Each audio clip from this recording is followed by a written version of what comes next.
না আমি জান্নাতি না জাহান্নামী এই টেনশন তো ঘুমাসে না আমার। আমার কি অবস্থা হবে আমি জানি না। আমি আরেকজনের দোষ খুঁজি, আমি আরেকজনের বদনাম বলি, আমি আরেকজনের পিছু লেগে থাকি। খবরদার, বিশ্বাসী বলে যারা দাবি করে তারা কখনো অন্যের পিছু লাগতে পারে। খেয়াল রাখবেন, কেউ যদি পিছু লেগে থাকে ও আজীবন পিছেই থাকবে। পিছু লাগা মানে কি? ও সামনে না আমি সামনে? কথা বুঝে নাই বোধহয়। কেউ যদি আমার পিছু লাগে, ও সামনে না আমি সামনে? আমি সামনেই থাকবো, ও পিছনেই থাকবে। কথা বুঝতে পেরেছেন? খবরদার, পিছু লাগবো না কারো, কারণ কারো পিছু লাগলে আমি পিছনে পড়ে যাব। কারো দোষ খুঁজবো না, নিজের দোষ খুঁজবো। আমার কি সমস্যা, আমার কি ইমপ্রুভ করা দরকার, আমার কি ডেভেলপ করা দরকার, আমি নিজেকে কিভাবে সাজাতে পারি, এই নিয়ে থাকবে আমার টেনশন।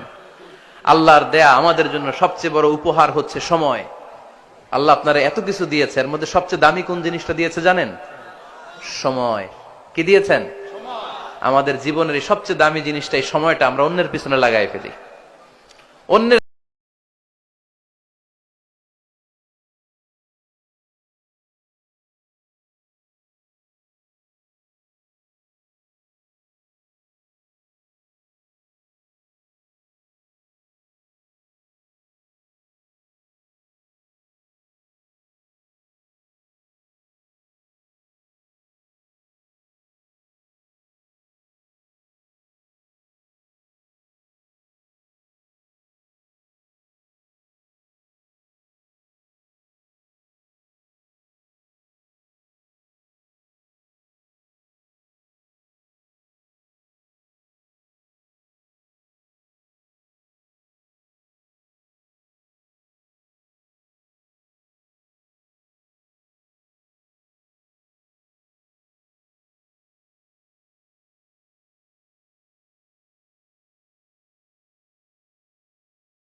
সুলাইমানটা খুব দরদের, খুব প্রিয়, খুব আদরের, কারণ এই নামে ভাইজানকে সবাই চিনে, ঠিক কিনা? আমার নাম মিজান, আপনার কাছে মনে হইতে পারে আরে এই নামের কত লোক আছে বাংলাদেশ, আছে না? কিন্তু আমার কাছে এই নামটা খুব দরদের, কারণ আমারে মিজান বললে আমি বলি কি, আরেকজনে ডাকলে আমি তাকাই, ঠিক কিনা? ভাবছি আমারে ডাকছে, কারণ এই নামটার প্রতি আমার একটা দুর্বলতা কাজ করে, এটা আমার পরিচয় বহন করে প্রত্যেকের কাছে। প্রত্যেকের নামটা এমন, এজন্য কারো নাম যখন নিবেন সুন্দরভাবে নিবেন। প্রত্যেকে প্রত্যেকের নামকে পছন্দ করে, তার প্রমাণ কেউ কাগজ কলম পাইলেই দেখবেন নিজের নাম লেখে, সিগনেচার মারে, আছে না নাই? বিশেষ করে সাগরে ঘুরতে গেলে বালুর মধ্যে প্রত্যেকে প্রত্যেকের নাম লেখে, দেখবেন, দেখছেন? কক্সবাজারে ঘুরতে গেছেন কারা কারা দেখি? ওরে ফরিদপুরের লোক ঘুরতে যাইতে দেখি অনেক। আচ্ছা, দেখবেন আমি অনেককে দেখেছি সাগর পাড়ে বালুর তীরে বালু পেলেই প্রত্যেকে নিজের নামটা লেখে, লেখে আবার লাভ চিহ্ন দেয়, এমনি বড় করে একটা কি দেয়, লাভ মানে কি, তার মানে আমার নামটারে আমি ভালোবাসি। প্রত্যেকে প্রত্যেকের নামটারে বড্ড ভালোবাসি। এজন্য কখনো এই রোহিঙ্গা, ফৈন্নির্বুত এগুলো বলবেন আর। যার যেই নাম, ওই নামটা সুন্দর করে ডাকবেন। আল্লাহ বললেন ওয়ালা তানাবাযু বিল আলকাব, মন্দ নামে কখনো কাউকে ডেকো না, সুন্দর নামে ডাকো। নামের বিকৃতি কবিরা গুনাহ, আমরা আমাদের দেশে এটা করি। কত সুন্দর নাম বাবা মা রেখেছে, আবু বকর, ওরে ডাকে বক্কইরা, কি ডাকে? বাবা মা রেখেছে আব্দুল ওয়াক্কাস, ওরে ডাকে হ্যাঁ আক্কাইচা। এটা হইল? এগুলো করবেন? আল্লাহর নামের সাথে মিলায় কি সুন্দর নাম, আব্দুল কুদ্দুস, ওরে কি ডাকে? হ্যাঁ, আজকে থেকে আর ডাকবেন? ডাকবেন আর? তাহলে প্রত্যেককে আমরা প্রত্যেকের সুন্দর নামে ডাকতে রাজি আছি না নাই? এরপরে আল্লাহ ৮ নম্বরে বললেন ইয়া আইয়ুহাল্লাযীনা আমানু জতানিবু কাসীরাম মিনাল-যান ইন্না বা'দায-যান্নি ইস, খবরদার আন্দাজ অনুমান করে কথা বলো না। ইজতানিবু কাসীরাম মিনায-যান, অতিরিক্ত আন্দাজ আর অনুমান নির্ভর কথা থেকে বেঁচে থাকো। আদেশটা কার? আন্দাজে কোনো কথা আমরা বলবো না, অনুমান নির্ভর কথা বলবো না, কারণ ইন্না বা'দায-যান্নি ইস, বেশিরভাগ আন্দাজ অনুমান নির্ভর কথাগুলো মিথ্যা হয়, ফলে পাপ হয়, ঠিক কিনা? আপনি জীবনে যত আন্দাজ করে কথা বলেছেন তার বেশিরভাগই মিথ্যা, বেশিরভাগই ভুল। তাহলে আন্দাজ অনুমান নির্ভর কথা কোন মুমিন বলতে পারে? খবরদার, আন্দাজ অনুমান নির্ভর কোন কথা আমরা বলবো না।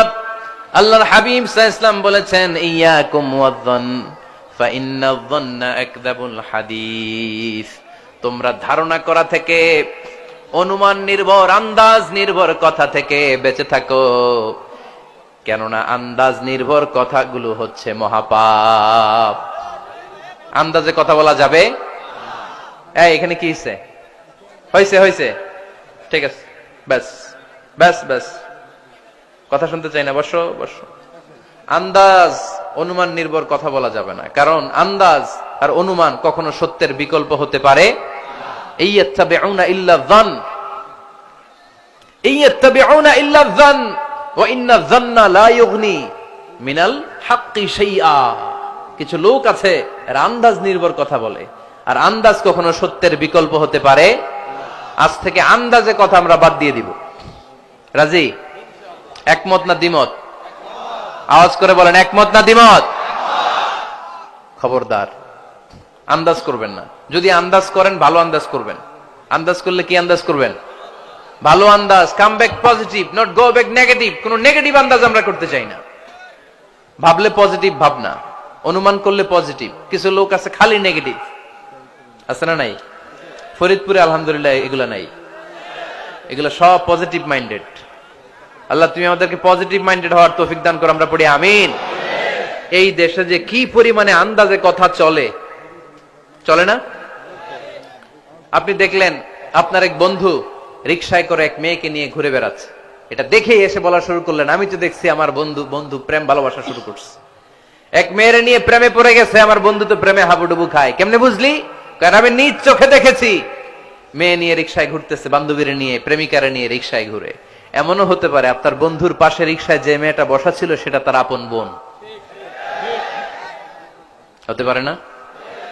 তার পাশে যে মেয়েটা বসা ছিল এটা তার আপন ভাগ্নি, হতে পারে তার আপন খালা, হতে পারে না? ওর কিছু হয় নাই, আপনার গুনার পাল্লাকে আপনি ভারী করেছেন, ঠিক কিনা?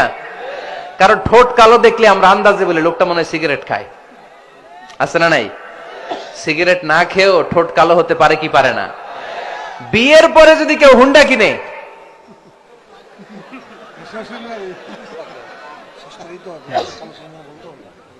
বিয়ের পরে যদি হুন্ডা কিনে, কিসের হুন্ডা?